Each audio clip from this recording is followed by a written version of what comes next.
nome da CEBIC, Câmara Brasileira da Indústria da Construção, eu saúdo a todos os presentes aqui para essa continuidade do segundo dia de trabalhos aqui na comissão. Eu vou encher um pouquinho de linguiça, porque tem um palestrante que ainda não chegou. Então, sendo sincero com vocês, vou contar umas historinhas, mas tudo conta. É a primeira vez que a CEBIC voltou a fazer evento presencial depois da pandemia, e foi uma aposta do nosso presidente realizar o ENIC aqui em São Paulo, na Feira da Construção, e que nos parece que todo o resultado... Não, 5 minutos eu encho vocês de história, mas tem conteúdo para 5 minutos. Então, assim, foi uma aposta interessante e o resultado do primeiro dia foi muito bom para todas as comissões, em especial a nossa aqui. Realmente, sem contar o fato de quem vem pode visitar a feira, e a feira é bem rica em conteúdo para a gente, permite, inclusive, barateia, da forma que a gente está fazendo, está barateando muito o evento, e permite que os empresários que não sejam de São Paulo tragam seus colaboradores para que participem também dessa parte de conteúdo técnico, mas também se envolvam com a feira. Então, eu posso estar enganado, mas é bastante provável que ano que vem, de novo, o FEICOM vai ser aqui em São Paulo. Sem contar que São Paulo é uma cidade que você não enjoa, né? Uma vez de cada ano que você vem, sempre tem alguma coisa diferente. Não é que nem várias das outras cidades que não dá para você pensar que todo ano vou fazer no mesmo lugar. Mas, enfim, o painel de hoje esse primeiro painel do dia, é o painel BIM em todas as dimensões, da concepção ao pós-obra. A gente tem como moderador o Rodrigo Coerit, que é gerente de produtos e serviços da Alto QI Tecnologia. A gente convida para subir ao palco. Isso.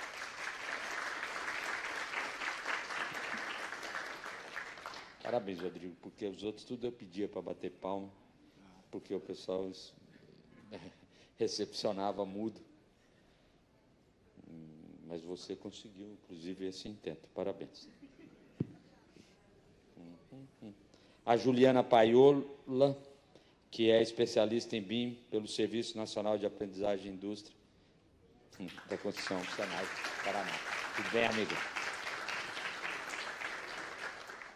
O Rodrigo Zégio, que é diretor técnico da GDI Empreendimentos. Ela estava aí desde cedo, simpático comigo, eu cheguei e já nem te cumprimentei, te cumprimento agora. E o último palestrante já está chegando, e é um palestrante muito importante, que é o deputado Júlio Lopes, deputado do PP do Rio de Janeiro. Por que o deputado Júlio Lopes é muito importante? Porque, pode até sentar aqui, eu termino de encher um pouco a linguiça e ele chega. Mas por que o deputado é importante? O deputado realmente ele é o principal articulador da frente parlamentar do BIM no Congresso Nacional e eu sou prova que ele faz esse trabalho desde muitos anos lá atrás, assim, desde antes, realmente assim, antes do BIM virar o projeto de lei que virou para obras públicas, enfim. Ele é realmente um entusiasta da questão do BIM de primeira hora.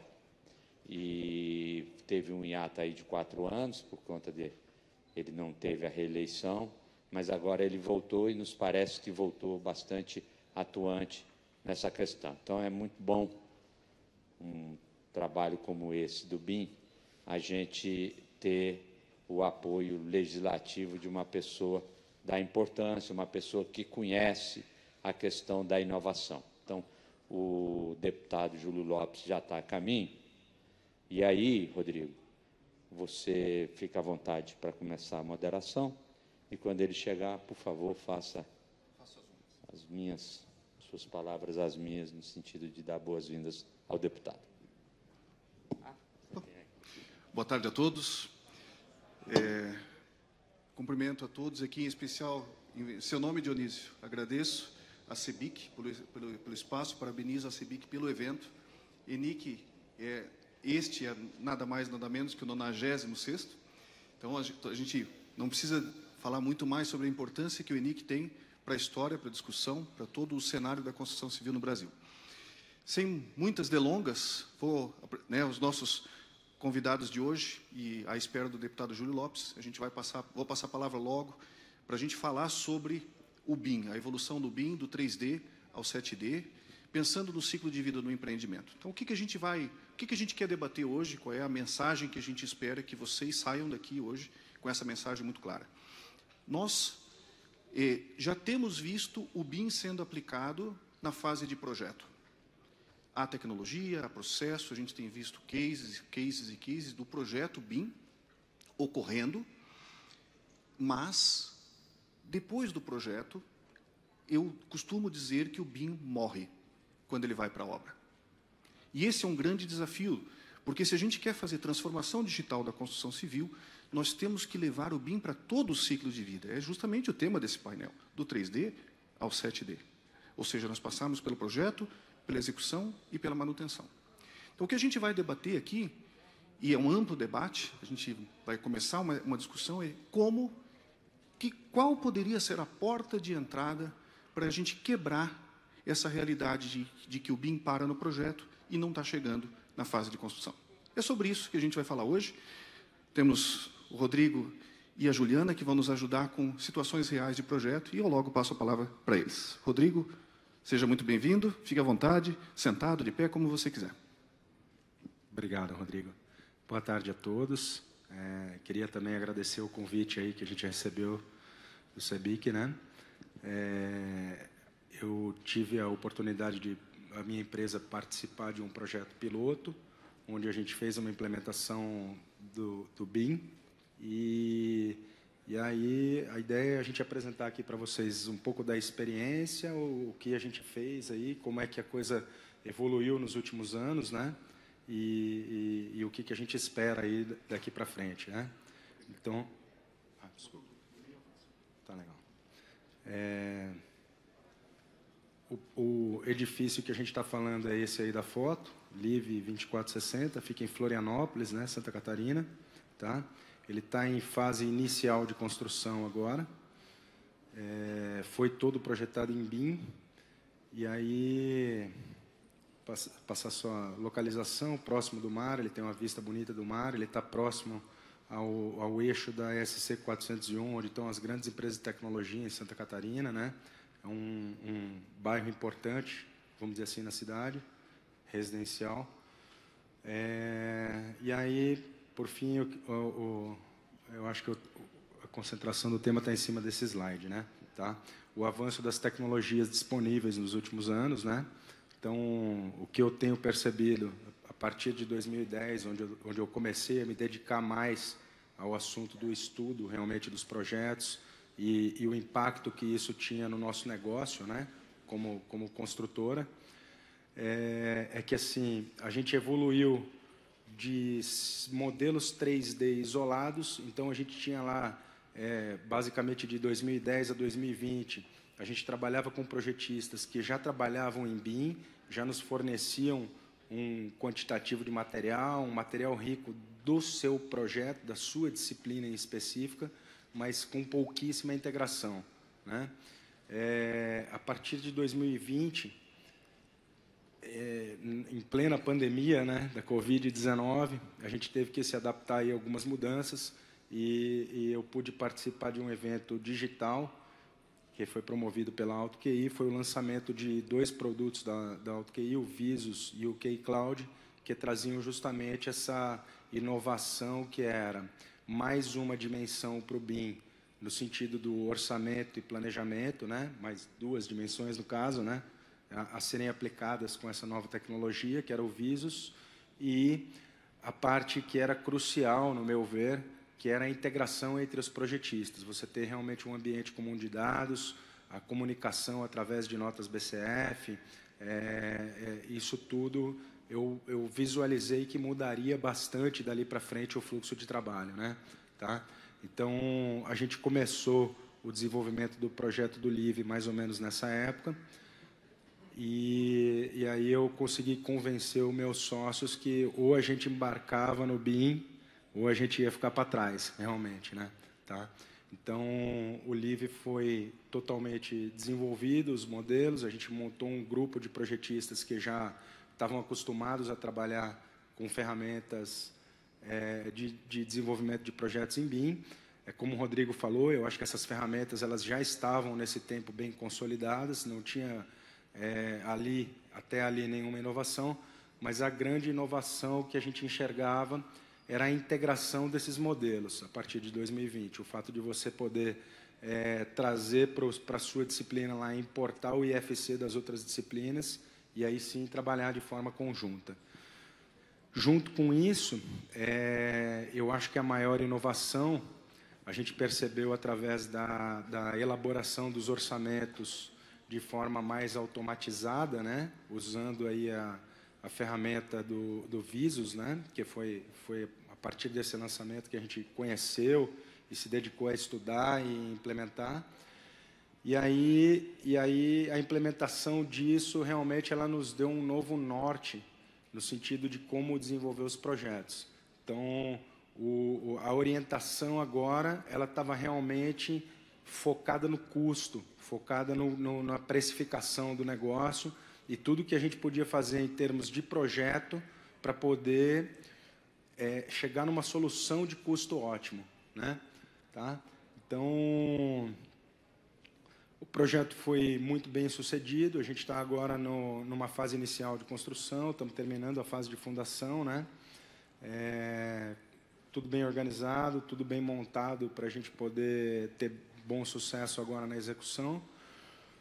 Eu acho que uma das coisas que a gente aprendeu nesse primeiro projeto em BIM, nesse piloto nosso, né, completamente BIM, vamos dizer assim, bem integrado, foi a importância do gerenciamento de projetos, né?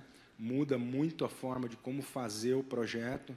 Então, eu acho que esse é o grande engajamento agora de quem trabalha nessa área de projetos, das construtoras, das incorporadoras, entender que o fluxo agora é diferente, né?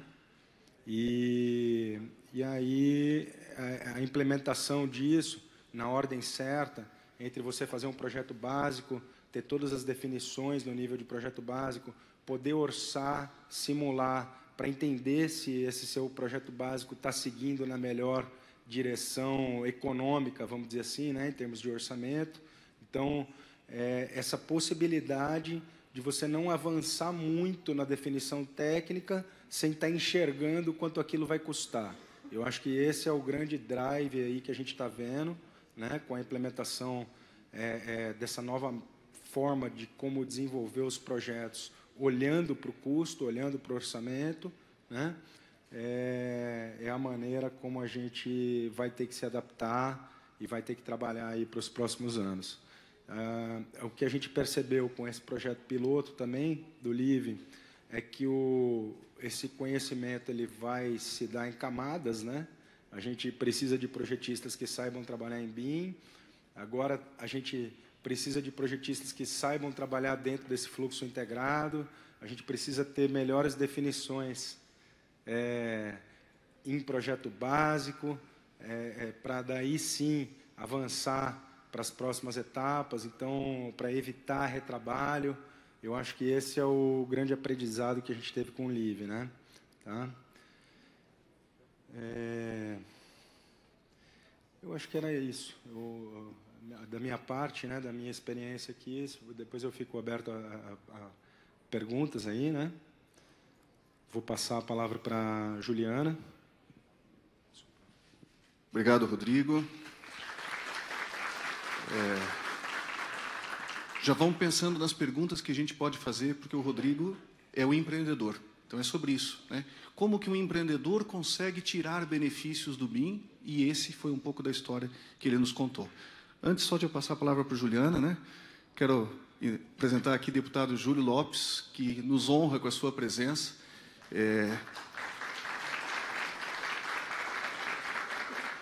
Uma pessoa que tem muita importância no que vem pela frente na adoção do BIM. Afinal de contas, a gente tem, né? Tivemos conversa recente, deputado, sobre isso, e temos pautas que a gente vai conseguir endereçar junto com o Congresso Nacional, priorizando a adoção do BIM, mas isso a gente vai falar depois. Então, Juliana, seja muito bem-vinda, a palavra é sua, fique à vontade, se melhor de pé ou sentado, como você quiser. Obrigada. Pessoal, boa tarde, é um prazer enorme estar aqui com vocês. Eu sou Juliana, sou do Senai Paraná, a minha área de atuação é em implantação e implementação BIM, então eu estou do outro lado ali, do empreendedor, dando esse suporte para que ele consiga fazer essa transição. E eu fui chamada aqui para falar um pouquinho sobre o papel do orçamento nessa transformação digital aí da construção, né? A gente percebe que todos os setores eles passaram por uma transformação digital. Tenho certeza que todo mundo aqui tem um celular, né? Duvido que alguém aqui não tenha nenhum celular. E foi uma transformação que foi acontecendo naturalmente. O BIM ele não é a única, mas é uma das principais formas que a gente tem de entrar aí na digitalização da construção civil, né? E como foi dito aqui já, é um caminho sem volta e não é uma escolha se vou ou não, né? É como o celular, não tem como você não ter um celular. Você é obrigado a ter um celular. E da mesma forma o BIM ele veio, né, para ficar. Pensando um pouquinho aí no orçamento, eu tenho bastante experiência lá antes do BIM ali, né?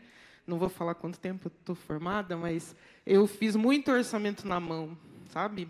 Escalímetro, marca-texto, prancha. E eu sei o quanto a quantificação é um processo extremamente moroso, manual, depende muito de expertise, interpretação, é muita decisão tomada pelo orçamentista, né? Eu vou escavar uma vala, quanto que eu deixo para cada lado, tudo isso são decisões que muitas vezes ficam na cabeça dele, não tem o memorial de cálculo, às vezes uma outra pessoa vai fazer esse mesmo quantitativo e ele, por essas decisões técnicas, que é um direito, né? Ele, como profissional, tem essa liberdade, mas acaba ficando não tão assertivo quanto a gente consegue dentro da metodologia BIM. Então, a gente também, além dessa forma diferente, essa personalização de cada um aí, a gente também faz ele várias vezes, né? Eu faço lá para eu ter aquele primeiro custo estimado da obra. Depois vai para o estudo preliminar, depois vai para o executivo. Quantas vezes a gente quantifica, às vezes, uma área de alvenaria num orçamento? Depois, ele também é refeito várias vezes em cada alteração de projeto. Então, é comum, às vezes, você nem saber direito onde você está, ter que começar de novo e refazer várias vezes. Então, quantas horas, homem, eu estou gastando nesses quantitativos, né? Nas medições, depois lá na obra, para eu pagar o empreiteiro, eu vou de novo fazer o quantitativo daquela alvenaria. Então, tudo isso é um tempo gasto que a gente muitas vezes não computa no custo, né? A gente não tem esse número claro, mas ele existe, ele não é insignificante. Então, eu vejo que o orçamento em BIM ele colabora com essa digitalização, né? Mas por onde a gente começa? A gente, como comentou ali o Rodrigo, a gente já está avançando, já tem muitos cases, né? Mas eu também trouxe aqui o caminho para quem está começando. E eu vejo que o BIM é um caminho, ele é uma estrada que a gente precisa começar a percorrer. Alguns vão mais rápidos, algumas empresas já começaram antes, então elas estão mais na frente, outras estão começando agora, outras vão começar amanhã, mas todo mundo vai ter que entrar nessa estrada e ir seguindo aí, né? Então, dentro das alterações ou evoluções que devem ser feitas ali dentro dos fluxos, a gente tem tecnologia, que é o que todo mundo pensa, qual software eu vou usar. Eu, né, nessa experiência de implementação, eu digo que o software não deve ser a sua primeira decisão. Talvez ela fique lá para o final, depois de você entender quais são as suas políticas, como são as suas padronizações, como vocês vão definir os processos de trabalho. E só depois fazer a opção pela ferramenta, não o inverso, né? Mas a tecnologia e software, hardware é importante, não se faz BIM sem ela. Dentro, então, desse processo de implantação, né, é escolhido um projeto piloto, feito um diagnóstico para entender até onde a empresa já está, às vezes ela já faz um modelo, como que estão os projetistas parceiros, porque está todo mundo começando nessa estrada, né? Cada um está num lugar, mas eu tenho Às vezes, a arquitetura que está super evoluída, mas a elétrica não está. Ou, né, então, é um caminho mesmo onde a construtora, o incorporador, acaba tendo que chamar essa equipe de projetistas e, né, vamos junto aí seguir e evoluir nesse processo. Então, é feito um diagnóstico para entender aonde estão todos os atores. Depois, é feita a documentação BIM e padronização, né? BIM lida muito com linguagem de máquina, então é importante padronizar desde nome de arquivos e detalhes. Então, essa documentação, essa estrutura de padrões é bem importante para que o BIM aconteça, para evitar que você tenha uma ferramenta robusta e acabe não conseguindo desenvolver o BIM por pecar nessas padronizações.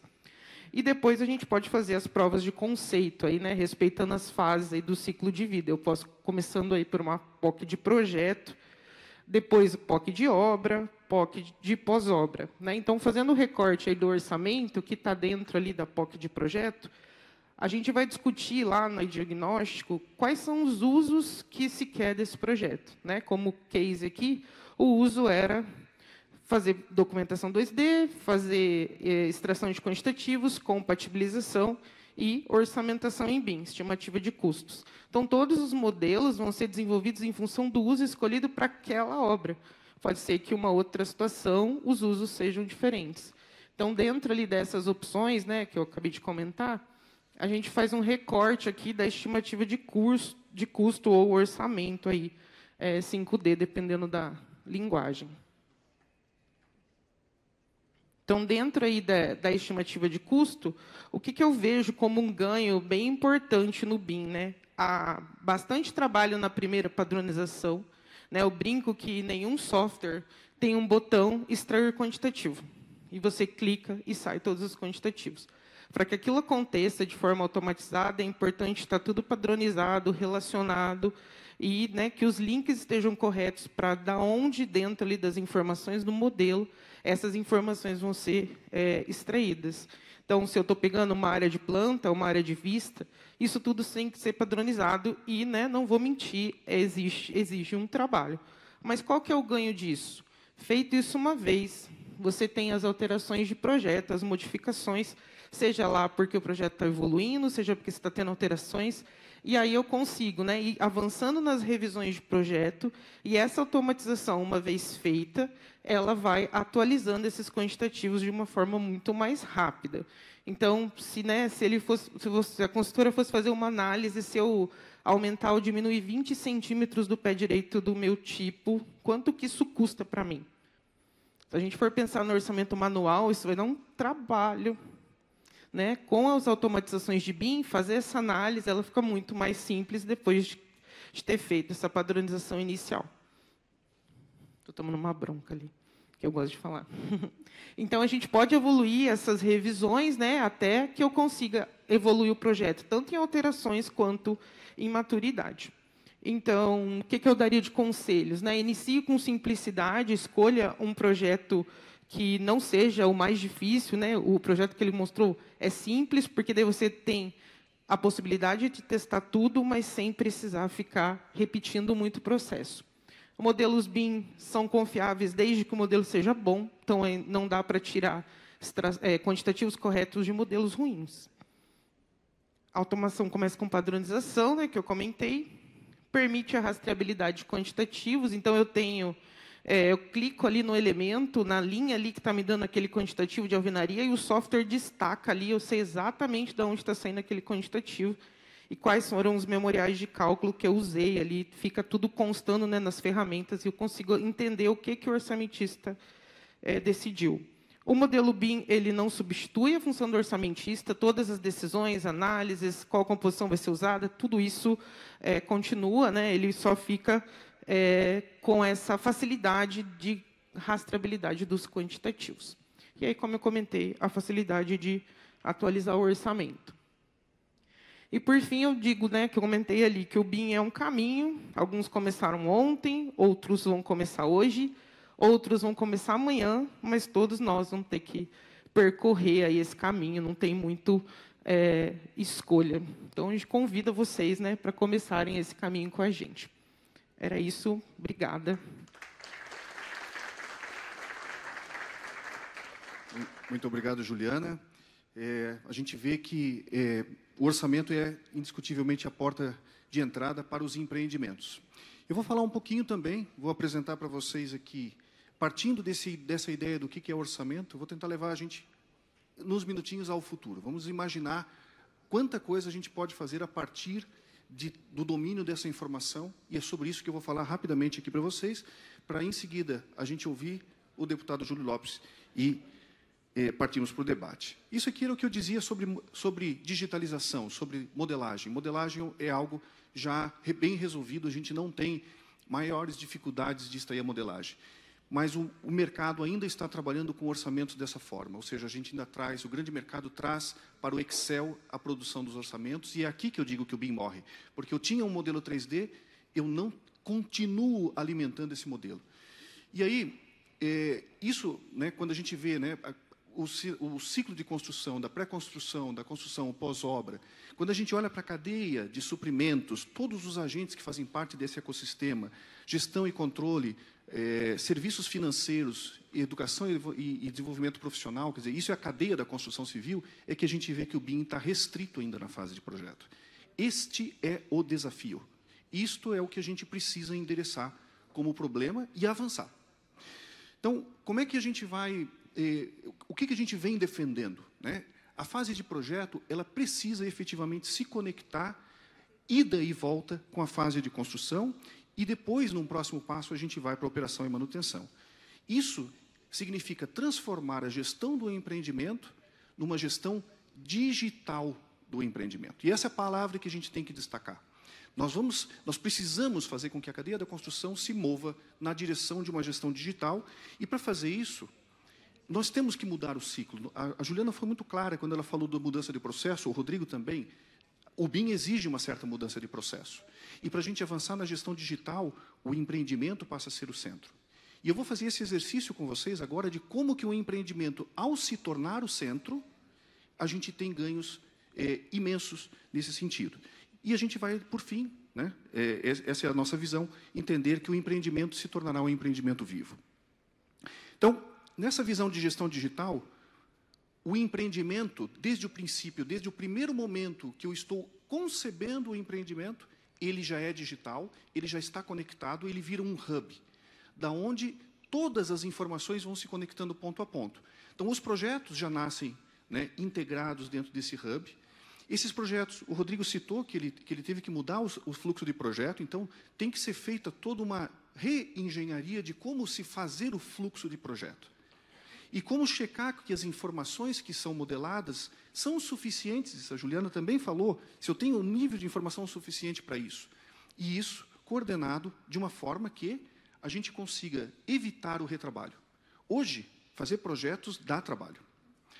Só que isso tudo nós estamos ainda falando da fase de projeto. E eu estou debatendo com vocês agora informação.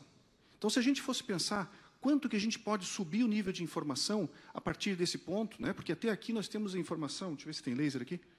Não dá para ver. Não. Nós temos informação física e técnica. Então, o que a gente quer fazer? A gente quer conectar agora a fase de execução. É a transformação digital da construção. E, para isso, o primeiro passo, a porta de entrada, é o orçamento. Quando eu trouxer o orçamento e começar a extrair orçamentos em BIM desse fluxo de projeto, conectado, e eu posso fazer isso a partir de qualquer tempo do empreendimento, a gente começa a abrir outras possibilidades, como, por exemplo, pegar informações de cotação de preços que o mercado já está acostumado a fazer e alimentar esse modelo para ir atualizando a base de dados. A gente pode conectar isso com ferramentas de compras e gerenciamento financeiro que vão nos dando outra visão. Então, eu passo a conectar compras, insumos e contratos. Depois, eu posso ir para a gestão física, que é a medição e o planejamento de compras e pagamentos. Então, se todas essas informações estivessem conectadas todo o tempo no empreendimento, a gente avança para essa gestão digital, e eu botei uma setinha aqui do lado, ó, conecta projeto e execução. Esse é o desafio que a gente tem. E, portanto, a gente passa a ter um nível que nós não dispomos hoje de informação a respeito da execução e de toda a camada financeira da edificação. Isso nos habilita ao passo seguinte. O passo seguinte é a operação, que depois que a gente tiver cumprido essa fase, nós vamos conseguir alcançar a gestão de facilities, que faz toda a diferença no ciclo. Então, agora, imaginem que isto é possível. Agora, imaginem que isso é possível, né? Por que isso será possível? Primeiro, porque hoje a gente já tem essa visão de que o BIM vai para a obra. Isso já é realidade. O que nós estamos falando é de levar o BIM para a obra e a informação da obra de volta para o BIM. Esse é o próximo passo. E quando a gente estiver alcançando esse passo em larga escala dentro do empreendimento, nós teremos isso, né, que é o que a gente chama de empreendimento vivo. Eu não vou passar por essa fase aqui, né, isso aqui vou avançar, porque o tempo é curto, nós vamos àquilo que é mais importante. Vejam, esse gráfico ele mostra as diferentes tecnologias e a quantidade de informação. Tudo aquilo que a gente conhece como projeto analógico, ou mesmo digital em CAD, tem uma quantidade de informações minúscula. Hoje o projeto BIM tem informação, mas ainda é muito pouco ao comparar com o que a gente pode ter. E quando a gente começar a fazer essa conexão da informação da obra e transformar este empreendimento vivo, nós estaremos, então, num mundo em que a informação tem muito valor para o empreendimento. Muita gente fala de gêmeo digital, e às vezes confunde gêmeo digital com modelagem 3D. Muito cuidado. Gêmeo digital é um passo bem adiante ainda, que a gente acredita que ele vai ser alcançado em 2030. Mas o objetivo que a gente espera é fazer com que seja possível que nós tenhamos um número significativo de empreendimentos vivos em 2025. E isso é o passo da transformação digital que a gente quer construir. Então, se isso acontecer, ou se isso começar a acontecer, vamos entender que um empreendimento agora é vivo, e quando eu olho esse empreendimento agora para dentro e para fora, eu começo a ver que, no começo, o contratante, o consumidor, a pessoa física, jurídica ou o governo que está contratando essa obra, nasce conectando esse empreendimento. O investidor também começa a colher e coletar informações desse empreendimento. As imobiliárias, o real estate, todo o mercado da cadeia da construção começa a consumir isso. E, então, as informações dos projetistas vão alimentando. Tudo isso, pessoal, são inputs. Informações que o mercado começa a conectar, dar e trocar com o empreendimento. Se eu tivesse mais empreendimentos vivos, prefeituras, corpo de bombeiros, podem começar os processos que a gente já está vendo em Salvador, em Manaus, que recentemente noticiou a aprovação digital de projeto. Então, nós já estamos começando a ver os exemplos de prefeituras de municípios que estão fazendo a aprovação digital de projeto. Isso começa a conectar com o mercado de construção e prestadores de serviço, serviços públicos, toda a cadeia de compras, suprimento e fabricantes de materiais, bancos, fintechs e até os sistemas. Então, este ecossistema passará a ser parte dessa visão de conexão, porque todos eles vão compartilhando informações. E isto já começou a acontecer, e está acontecendo pouco a pouco. E em 3 anos nós teremos muitos exemplos de situações de conexão como essa, e por isso que é tão importante a gente fazer essa transformação. E aí, pensem que todos estes pontinhos são empreendimentos vivos. Quanta informação de inteligência de negócio, de mercado, pode surgir a partir dessa visão. Então, como o meu tempo está curto, o que a gente precisa hoje, né, é sair daquele cenário lá em que mais de 90% dos projetos são feitos em CAD. Depois, o uso da tecnologia vai diminuindo. E o que nós temos que trabalhar é nisso. Fazer essa transformação aqui. Aí, como que a gente vai fazer isso? Bom, tem todo um mercado da construção que a gente precisa endereçar. É o setor de tecnologia que está trabalhando, são as entidades representativas de classe. Eu, presidente do BIM Fórum, tenho trabalhado com isso. É o governo que está trabalhando no sentido de ampliar esta realidade, que é a realidade da transformação digital. Então, esse é o caminho. Mas por onde começa?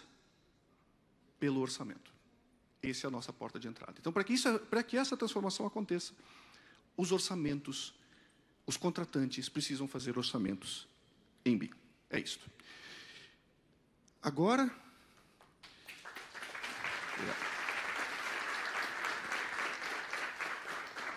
Nós ouvimos aqui, né, um case de uma construtora, nós vimos uma instituição do porte do Senai, que é uma das instituições mais importantes que a gente tem no Brasil de apoio, de incentivo para movimentar essa indústria. Então, a gente vem conversando com o Senai, eu digo o BIM-Fórum, né? A gente vem conversando com o Senai, estamos fazendo todo um trabalho em cima disso. Com o SEBRAE também estamos fazendo um trabalho muito importante. E aí entra o governo. E, deputado, eu queria que o senhor, né, falasse da Frente Parlamentar de BIM, um dos mais importantes aliados que a gente tem, para que o governo ajude a impulsionar. Muito obrigado, uma honra tê-lo conosco. Honra minha, pessoal, uma boa tarde, uma alegria estar aqui, contar rapidamente aqui algumas histórias para vocês. O Rodrigo aqui, o presidente do BIM Fórum Brasil, me fez esse honroso convite, fiquei muito animado, estou aqui com a Juliana também, e com o nosso outro Rodrigo, né? É o seguinte, pessoal, eu estou no meu 5º mandato. Lá atrás, em 2002, eu inventei uma coisa que eu achava que era muito importante para transformar a cidadania do Brasil. Eu não sei se vocês sabem, mas cada um de vocês, cada brasileiro tinha para sobreviver, e tem ainda, 23 documentos. 23 documentos para exercer a sua cidadania. E, obviamente, multiplica 23 por 208 milhões, você vê a complicação que é a gerência desse Estado, que é a gerência do Brasil. Então, eu inventei a chave da cidadania. Transformar todo número do brasileiro num único número, que é o CPF. E vim lutando até fazer com que isso virasse verdade. Por que eu estou contando essa história para vocês? Porque ela é uma história muito parecida com a história do BIM. Em 2002, 2003, eu proponho a legislação, ela vai sendo discutida, debatida. Em 2017, ela vira lei. Em 2019, ela vira um decreto do presidente regulamentando aquela lei. Em 2021, ela vira uma série de provimentos administrativos para regulamentar aquela lei, que visa fazer com que cada brasileiro só precise do número do seu CPF para fazer toda a sua relação com o Estado brasileiro. Isso vai permitir que vocês, cada um de vocês, nunca mais seja solicitado a apresentar qualquer outro documento que o Estado já tenha e que você, com o seu número do CPF, vai ter que acessar. Ontem mesmo eu estive na Caixa Econômica com a presidente da Caixa, dizendo a ela que ela tem que acabar com aquele inferno, com aquele multidão de números que eles têm lá, de Bolsa Família, cada coisa com um número, que eu estou nessa luta parlamentar há 5 mandatos e ainda não consegui vencer. Semana passada, eu tive com a ministra da Saúde, dizendo a ela que ela tem que acabar com o número do SUS. O número do SUS é um número que leva nada a lugar nenhum.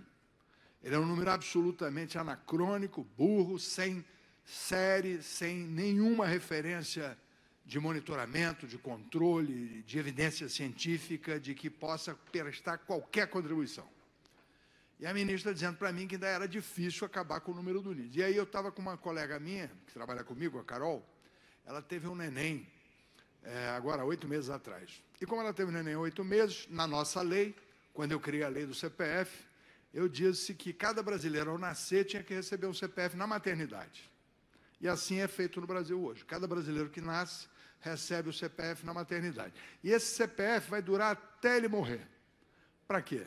Para que seja um único número só, uma chave só, durante a vida inteira, um controle e um monitoramento absoluto do cidadão e do Estado.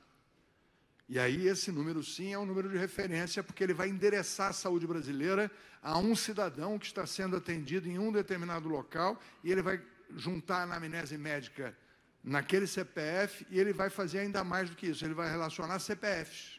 Ele vai relacionar o CPF de quem está sendo atendido com o CPF de quem atende e gerar uma conta cidadã, que é uma conta publicada na internet, com tudo aquilo que aconteceu com aquele CPF e os custos decorrentes daquela operação. E isso está em caminho.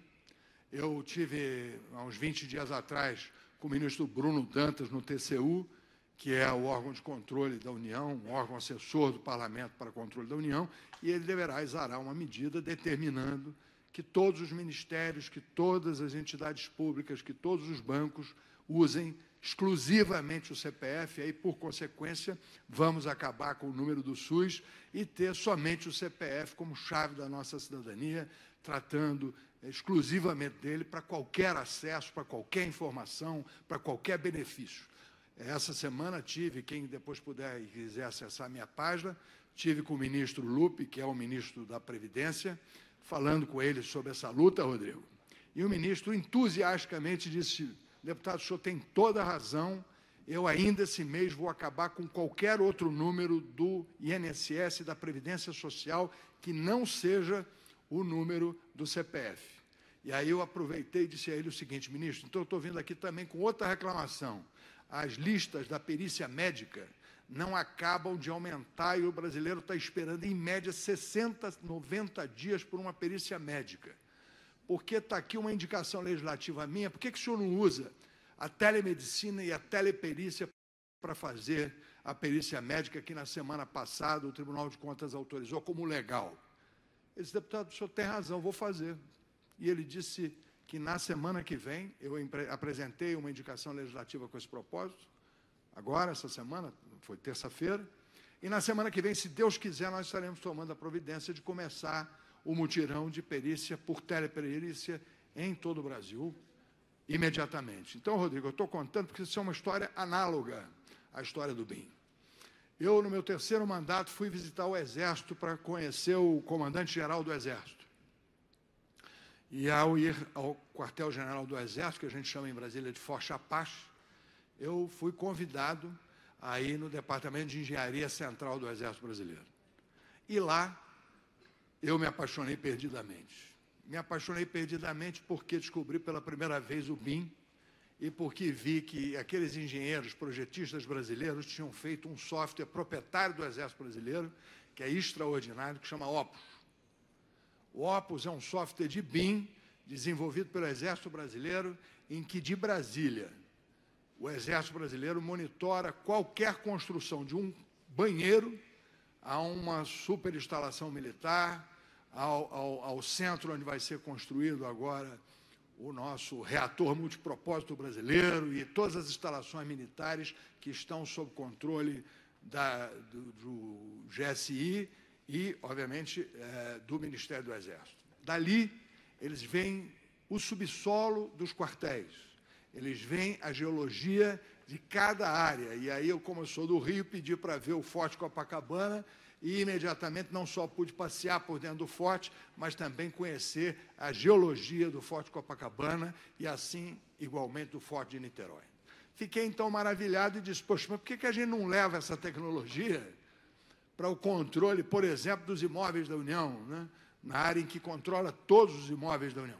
Não, porque essa é uma tecnologia proprietária do Exército. Aí começou a dificuldade.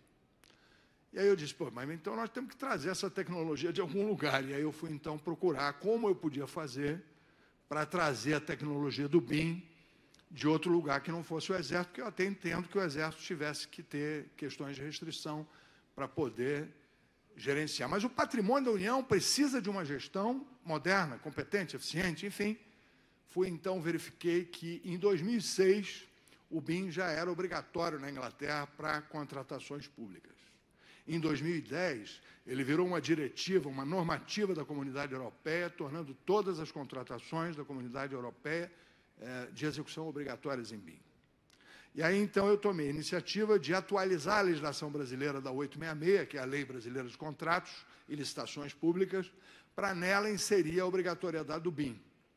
E, graças a Deus, fomos bem sucedidos, fizemos a Lei 14.330, que é a nova Lei Brasileira de Licitações, que tem o BIM como uma exigência. Não como uma exigência, mas ele coloca todo o projeto em BIM deverá ter uma análise diferenciada com vantagem competitiva a qualquer projeto analogamente apresentado. Então, isso vai fazer com que todos os projetos em BIM sejam favorecidos e tenham prioridade nas licitações públicas. E por quê?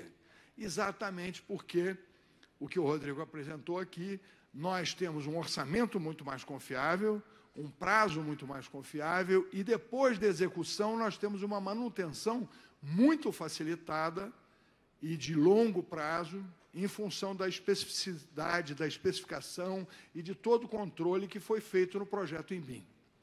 E isso foi aprovado. Lamentavelmente, nós tivemos que alongar mais um ano esse prazo, mas estamos em contagem regressiva. Eu já disse até ao pessoal do meu gabinete em Brasília, que nós vamos botar um painel de contagem regressiva lá, contando cada dia contrário, cada dia que vai mudando, para a gente ter o BIM como finalmente obrigatório nas licitações públicas. Meu tempo está acabando, mas eu quero dizer a vocês o seguinte: eu montei, então, um grupo na Câmara dos Deputados que se chama o GT de Digitalização e Desburocratização da Câmara dos Deputados, para exatamente fazer com que a gente tenha a transversalidade da digitalização em todas as áreas e, sobretudo, agora, na reforma tributária. Nós estamos lutando muito e eu tenho tido frequentes encontros com o ministro Haddad, onde vamos conseguir avançar muitíssimo com a questão da digitalização, porque estávamos falando de uma reforma analógica. E agora, então, o nosso grupo digital traz a proposta de uma reforma digital mesmo, em que os setores sejam monitorados e acompanhados digitalmente com uma tributação digital.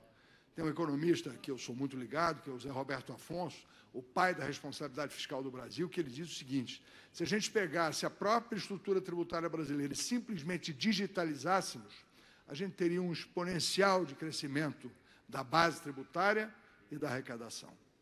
Mas todo mundo diz que negócio de tecnologia é muito difícil, que é muito complicado, e aí eu quero brevemente pedir, Rodrigo, uma excepcionalidade do prazo aqui, para contar uma história que eu te contei outro dia, que eu acho muito significativa para vocês, que é a história de um prefeito do Rio de Janeiro, da segunda cidade mais pobre da Baixada Fluminense.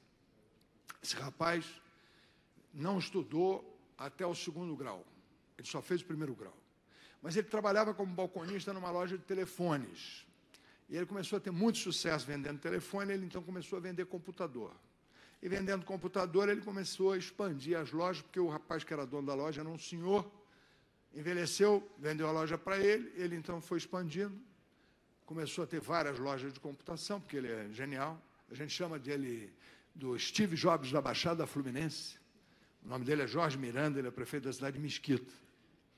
E essa cidade, esse cara, em 6 anos, fez uma transformação digital a tal ponto que todo cidadão de Mesquita sabe a hora que o caminhão de lixo passa, sabe a hora que a varreção de lixo acontece. Ele dividiu a cidade inteira, georreferenciada, ele georreferenciou 200 mil cidadãos, dividiu esses cidadãos por georreferenciamento em cores, vermelho, azul, verde, preto. Toda a lógica do atendimento municipal, desde o serviço médico ao serviço público de exames, aos serviços públicos dentários, enfim, a manutenção do município é feita por cores e por georreferenciamento. Ele tem uma plataforma digital em que cada cidadão de Mesquita, segunda cidade mais pobre da Baixada Fluminense, só é atendido no serviço médico com hora marcada. Todo mundo tem hora marcada para ser atendido e faz qualquer exame na rede pública.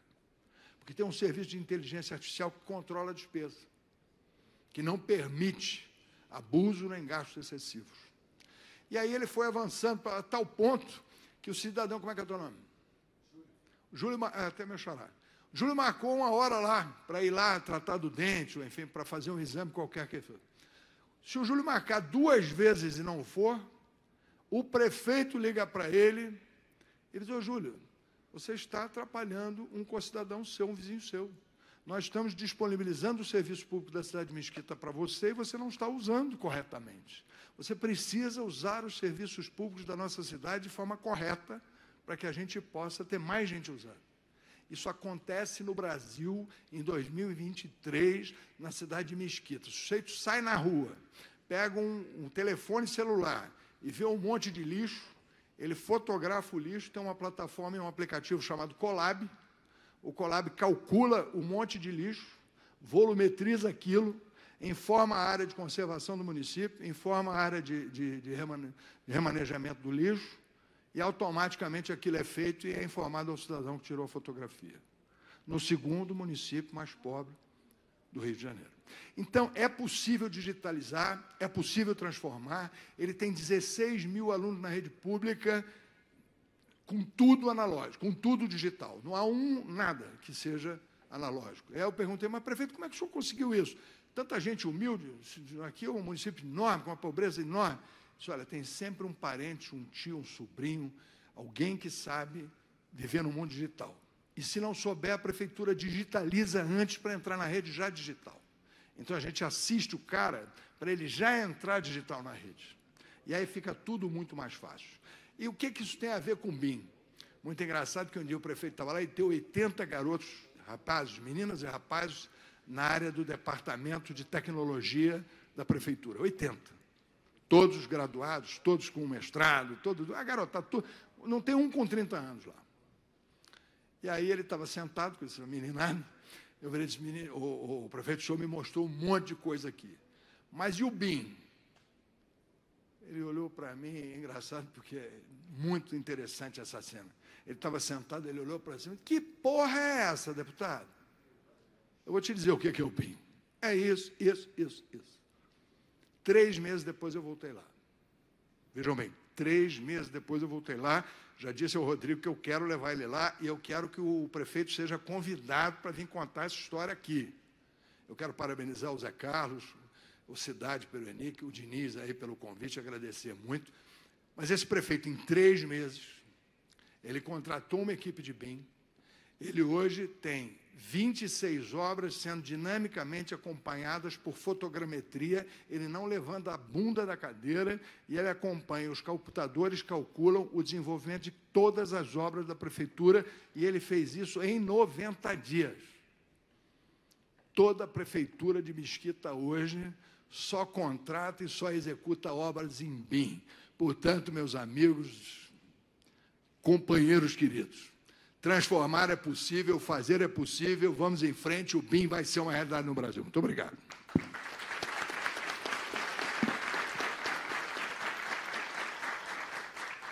Muito obrigado, deputado Júlio Lopes. Eu já conhecia essa história e é sobre isso mesmo, é mostrar que é possível. A gente tem que ter o caminho, o início das coisas e é sobre isso. Então, vamos...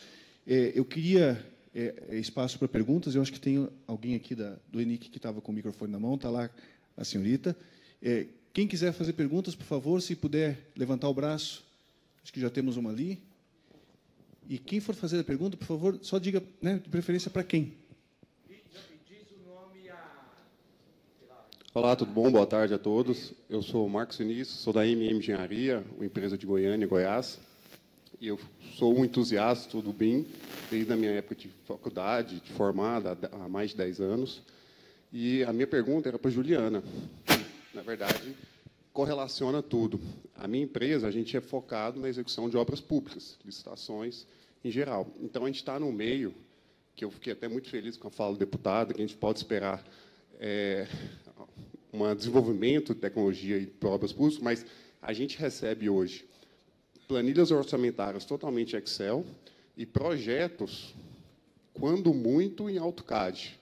A gente recebe muito em PDF, porque a minha empresa é focada só na execução. E aí, minha dúvida é como eu consigo implementar o BIM na minha execução, quando todo o resto do sistema, da corrente, da cadeia, está tão, de certo modo, assim, arcaico. Quais são os desafios para uma empresa como a minha?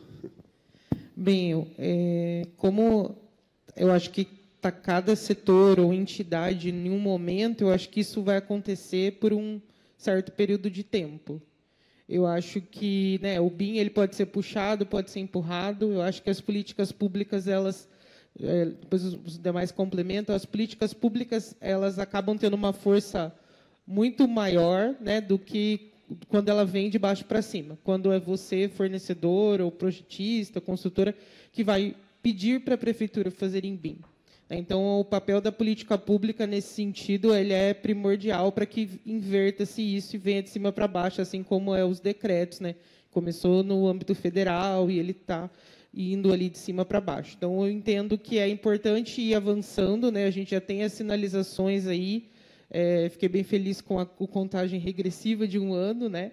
E é isso, tem 1 ano aí para correr atrás, e quem já está um pouco mais na frente nessa caminhada vai colher também isso, que já vai chegar lá, né, com um diferencial e já vai ter amadurecido sua maturidade no desenvolvimento desses projetos. Oi, boa tarde a todos. Meu nome é Lucas, eu sou engenheiro civil e proprietário de uma construtora na cidade de Itapema, Santa Catarina. Minha pergunta é para o Rodrigo, né? A gente é vizinho. Qual foi a dificuldade que tu teve na parte de concepção de projeto em relação a prazo? Né? Em Itapema, a gente trabalha muito com permutas. e o pessoal quer fechar hoje para começar amanhã. Né? Então, a gente trabalha tudo com projetos em AutoCAD, né? Cada um faz o seu, a gente fica cobrando, cadê o arquitetônico, cadê o elétrico, cadê o hidráulico, para poder começar a execução da obra. Né? Então, eu quero saber da tua parte, quanto tempo tu dedicou, né, a esse planejamento até o início da execução da obra? Desculpa, eu não gravei seu nome. É Lucas. Lucas, tudo bem. Lucas, a gente, nesse primeiro projeto piloto, o prazo não nos apertava muito. Tá? A gente tinha realmente ali até uma folga. A gente tinha 1 ano para desenvolver esse projeto antes realmente de começar. Tá? O LIVE é um empreendimento a preço de custo, é uma sociedade de propósito específico, né? É um grupo de investidores, então, que aporta para construir o edifício. Então, dentro desse nosso negócio, a gente tem uma fase onde a gente está fazendo poupança, vamos dizer assim, para, num segundo momento, iniciar a obra. E aí, sim, executar ela no prazo o mais rápido possível, porque, depois que eu comecei a obra, tempo é dinheiro, né? Tá? E, principalmente, depois de começar a obra. Então, assim, a gente casou bem o prazo do nosso projeto com esse tempo que eu tinha dos investidores ali fazerem uma poupança, vamos dizer assim, para a gente iniciar a obra. Tá?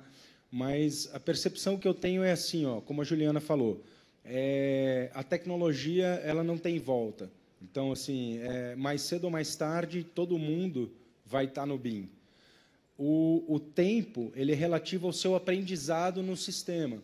Então, se os seus projetistas já projetam em BIM e já têm essa habilidade, eu imagino que eles estejam fazendo projetos mais rápidos do que quem não projeta em BIM. Mas a integração, realmente, a coordenação desses projetos, eu acho que para nós hoje é o grande desafio. Eu vejo que o fluxo de trabalho em BIM é algo que precisa ser realmente estudado e desenvolvido, e é o fluxo de trabalho que vai te garantir um prazo de desenvolvimento de projeto melhor. Certo, Rodrigo? Eu acho que é isso. Tá? Precisa iniciar, porque se você não começa, você não tem contato com essa maneira diferente de fazer, e é bem diferente realmente, né? Tá? A gente não vai mais contratar um projeto estrutural e receber um projeto pronto. Não, esquece isso. A gente tem que fazer com que o projetista faça parte de um time e que esse time vai elaborar um projeto básico, muito bem definido, isso tem premissas, né, para serem atingidas ali no projeto básico, com tudo bem combinado, com tudo bem definido.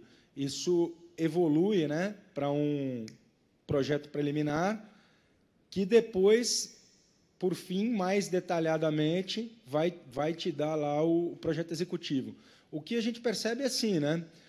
Um projeto preliminar muito bem definido, ele pode te dar condições de iniciar efetivamente alguma atividade no canteiro sem que você tenha ainda o projeto executivo 100% completo ou totalmente detalhado, né? Então, desde que isso seja bem feito, né? Desde que esses passos sejam bem respeitados. Eu acho que esse é o princípio, né?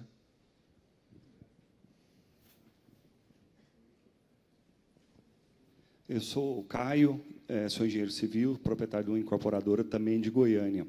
Desde 2016, nós só compramos projetos que venham modelados em BIM. Concordo, Rodrigo, com você que compatibilizou, morreu o BIM. Então, isso é uma realidade já, 4 empreendimentos que morrem ali. Depois, hoje, a gente já está orçando em BIM. Então, a gente está extraindo os IFCs e conseguindo, já de forma automática, puxar para dentro do orçamento. A minha pergunta para a Juliana ou para o Rodrigo, qual o nível de detalhamento que vocês consideram, neste momento, ideal? Eu pergunto, para colocar de forma bem prática, a gente pode orçar uma caixa de tomada, lá na composição, como ela toda, uma tomada, incluindo o espelho, os parafusos, a caixa, e eu posso orçar os parafusos, o espelho, o módulo, ali individualmente. Qual é o nível que você foi, Rodrigo? E, Juliana, qual é o nível que você acha que nós vamos chegar? Quem já está nessa caminhada aqui? Eu vou começar a resposta, né?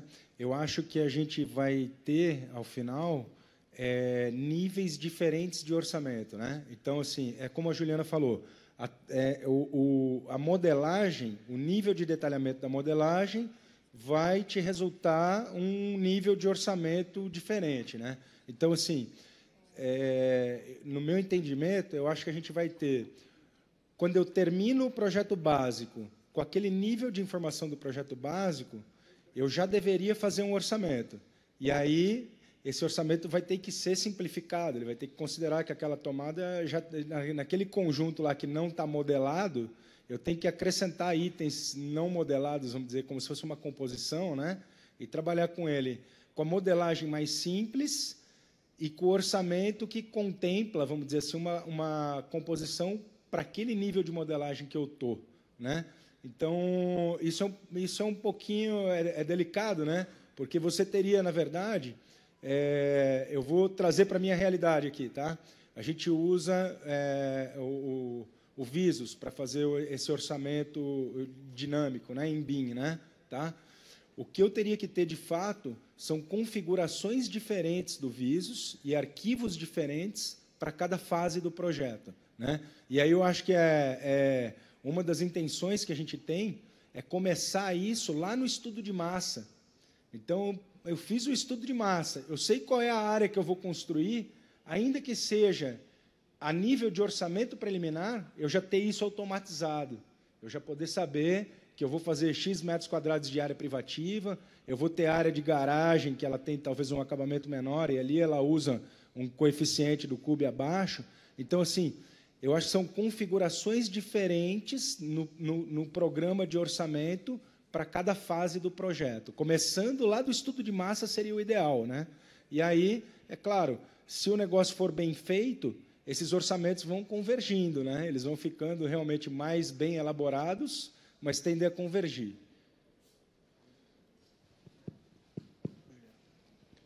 Você quer complementar, Juliana? Sim. Eu diria também respeitar a mesma fase, e o detalhamento ele vai em função do que você vai fazer com o modelo, né? Qual que é o uso. Como você comentou da caixinha elétrica, de você estar separando componente por componente. Como que está a sua composição? Eu não vejo sentido, num orçamento, você separar componentes. A não ser que você monte eles diferente na obra e você já vai usar esse modelo para execução, né? Alguma coisa industrializada, aí vale a pena você ficar detalhando. Mas, para o orçamento em si, a caixinha nem precisa dos elementos internos. Você pode só colocar lá a informação, caixa, modelo tal, e você já consegue associar isso à composição, né? Então, tem que tomar bastante cuidado também com esse nível de detalhamento aí super detalhado, que vai ser um custo de hardware, de você ficar modelando, e que não tem utilidade. Então, uma fechadura numa porta, se você não vai ter nenhum uso estético daquele modelo, você não precisa modelar. Se associa que toda porta PM3, na composição, já tem a fechadura X. Então, eu vejo que, na modelagem, o mínimo, né, tente modelar o mínimo possível e usar mais as informações do que a geometria em si desses modelos. Excelente. Nós estamos apertados no prazo, então vamos tentar ver o que a gente consegue ainda. Boa noite, sou o Regis, sou de Goiânia também. Uma dúvida que eu tenho é em relação ao que o colega Rodrigo falou, né? Que seria interessante a gente conseguir visualizar os custos das soluções que a gente está definindo previamente, antes de avançar de fato, né, tecnicamente na projeção dessas soluções. Acontece que, por vezes, né, principalmente nas instalações, a gente vai ter o custo dessas soluções numa etapa mais avançada, né? Até inicialmente a gente trabalha com índices, e quando a gente vai, de fato, ter uma informação mais precisa, a gente está muito avançado já na etapa de projeto. Então, a princípio, eu vejo duas possibilidades, né? Ou a gente simular essas soluções em projeto, com o projetista, que, de certa forma, geraria um custo, ou internamente eu manipular esses modelos para que eu pudesse também simular lá os custos dele dentro da minha ferramenta. Queria ver se, na perspectiva de vocês, a gente tem uma outra possibilidade mais simples para ter uma perspectiva desses custos previamente. Exemplo, né, eu vou fazer PECs nos pavimentos tipo, onde eu tenho repetição, e vou adotar o PVC nas áreas comuns, que eu não tenho tanta repetição. Quanto isso vai me custar? ou não, vou fazer tudo PVC, né? Um exemplo. Como que a gente poderia simular isso dentro da ferramenta de maneira mais simples? Assim, ó, eu vou te dar um exemplo do que a gente fez no LIVE, tá? Em termos de estrutura, a gente, ainda no projeto básico, né? Tá? Ainda no projeto básico, a gente fez algumas simulações de tipos de laje. A gente não estava muito bem convencido qual seria a melhor solução, né? Eu não tenho vãos muito grandes nesse prédio, tá? A gente fez uma primeira proposta com laje treliçada e orçamos essa primeira proposta. Orçamos o quê? Só a estrutura, daí no caso, para poder ter uma tomada de decisão em relação à estrutura, né? Tá? Então, isso é muito rápido e simples, se feito de forma automatizada. Então, a gente fez o orçamento criamos 2 modelos diferentes, né, tá, de estrutura, um com laje maciça, outro com laje treliçada. Fizemos realmente o orçamento dos 2, chegamos a um valor final e passamos a resposta para o projetista. Cara, nós vamos usar a laje maciça. Tá?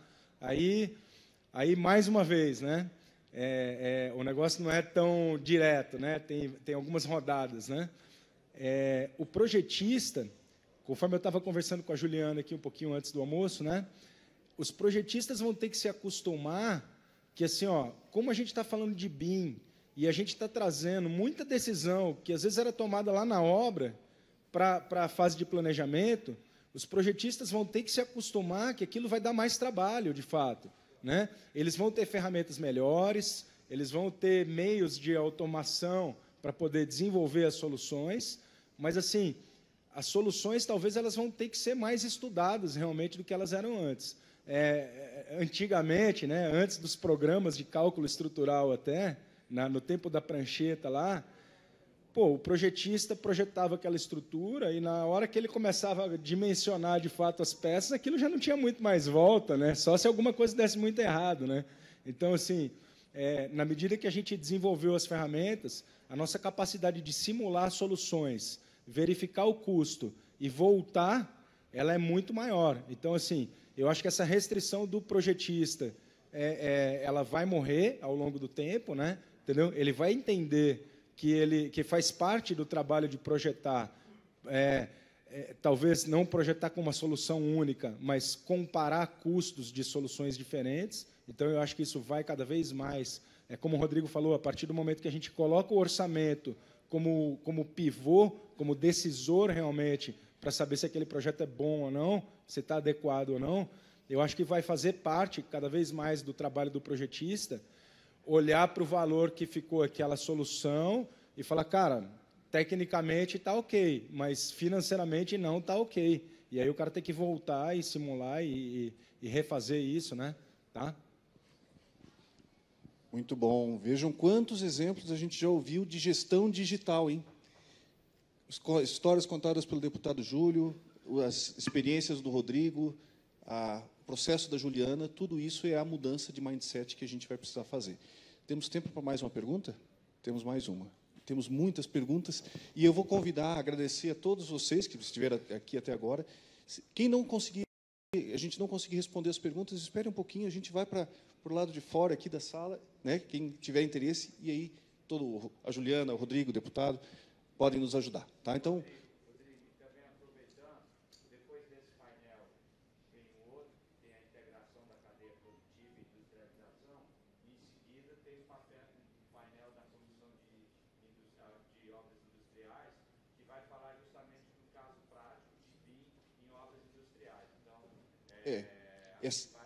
sair da sala para fazer pergunta e voltar, né, Dionísio? Esse é o espírito. Então, tá. Vamos para a última pergunta. Boa tarde, eu sou Cristiane Magalhães da Firjan. Eu gostaria de saber se existe algum panorama ou dinâmica da implantação ou das ações das prefeituras do poder público diante do desafio dado pela 1483.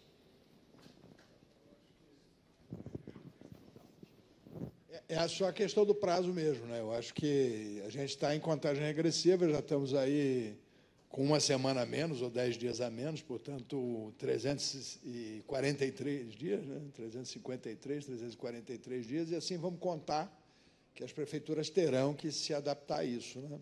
Eu acho que é muito importante a pergunta que ele fez ali, é porque as empresas ainda estão raciocinando com o que o Rodrigo colocou, o tempo de execução com o tempo de projeto, né? Na realidade, a gente está transferindo embrólios, problemas e tempos da execução para o tempo de projeto, para o tempo de planejamento. Essa é a maravilha do negócio, e sempre que a gente faz isso, a gente faz sob um denominador expressivo, não é um denominador pequeno. 3 tempos que nós gastássemos lá, vamos gastar aqui apenas 1 ou meio tempo. Então, eu acho que essa que é a dinâmica que a gente tem que pensar, porque o pessoal do prático, né, do executor, da obra, da empresa, efetivamente quer saber e tem que saber de prazo. Mas é esse o raciocínio. Você está dividindo por um denominador importante toda vez em que você antecipa para o planejamento e para o projeto. E, Cristiane, tem exemplos, tá, para a gente tomar como referência de cidades que já estão, sim, adotando o BIM. Um que eu tenho acompanhado mais de perto é a cidade de Joinville, em Santa Catarina, que está fazendo um trabalho extraordinário. O deputado já falou da cidade de Mesquita. Há outras cidades pelo Brasil. A gente pretende juntar esses cases no nosso evento, no BIM Fórum. Vamos juntar esses cases para apresentar, inclusive, vai ser um painel específico sobre isso. Mas esse é outro assunto. Bom, Dionísio, mais uma ou... Vamos, então, fazer mais uma... Então, tá. Mais uma pergunta que o senhor tinha levantado a mão.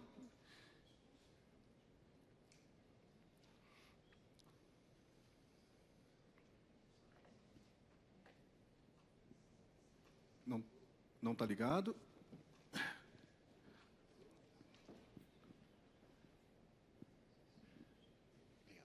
Alô, meu nome é Hermano Pinto, sou do Grupo Informa e da Fiesp. Pergunta para o deputado Júlio Lopes, em relativa à questão de formação profissional. A gente sabe que a BDI iniciou um processo de formação de profissionais, mas como isso está em termos de uma coisa mais ampla junto às universidades? Para a BIM, né, para a digitalização. Bom, nós estamos aqui nessa luta, né? O senhor colocou com toda verdade que nós estamos muito atrasados nesse processo, e o desafio é exatamente essa conversa que nós estamos aqui, para mobilizar a sociedade dessa possibilidade, dessa realidade, né? E assim o meio acadêmico também. Eu sou professor da área de planejamento e vejo que nós precisamos trazer o debate para o meio acadêmico com muito mais celeridade. Mas o Rodrigo está fazendo isso, né, Rodrigo? Sim. Nós temos 2 trabalhos importantes. Você perguntou sobre a BDI. A BDI tem cursos disponíveis. Um deles se chama Democratizando o BIM. Ele está no portal da BDI. É uma série. Inclusive, o Senai Paraná tem contribuído com esses cursos e está produzindo agora alguns dos módulos mais novos. Mas tem desde conteúdos que são introdutórios, para a gente começar a entender o BIM, vai passando alguma coisa por ferramenta, chega, inclusive, agora eles estão fazendo o curso de orçamento. E também tem o projeto Construa Brasil, que é um projeto que foi lançado pelo Ministério da Economia. Eu tenho o privilégio de coordenar esse projeto, que hoje então, voltou ao MDIC. Temos aqui, né, é um projeto que teve a participação de muitas entidades. Vejo aqui a IRIA, do setor de concreto, ela representa muito a industrialização do concreto. E, assim, essas entidades promoveram muitos projetos, mas um deles é um conjunto de cursos EAD gratuitos, disponíveis pela Escola Virtual de Governo, a escola da ENAP. Ele foi inicialmente gerado para ser um curso para colaboradores do serviço público, mas ele é gratuito a qualquer pessoa no Brasil. Ele é o maior curso BIM gratuito do Brasil. São 80 horas de curso, distribuídas em 7 módulos. Então, existem ações que já estão em andamento. Não é tudo, mas tem ações feitas. A gente ainda precisa fazer muito mais coisas. É por isso que a gente está aqui debatendo, né? Bom, como eu disse, tem muitas perguntas, mas agora Dionísio já sinalizou aqui que a gente vai encerrar. Eu agradeço a todos vocês pela presença, agradeço aqui ao Rodrigo, à Juliana, ao deputado Júlio Lopes pela participação. Um privilégio estar com vocês aqui debatendo esse tema. E a todos vocês. CEBIC, muito obrigado. Dionísio, muito obrigado pelo painel, pela liderança que vocês têm, né? E boa tarde a todos.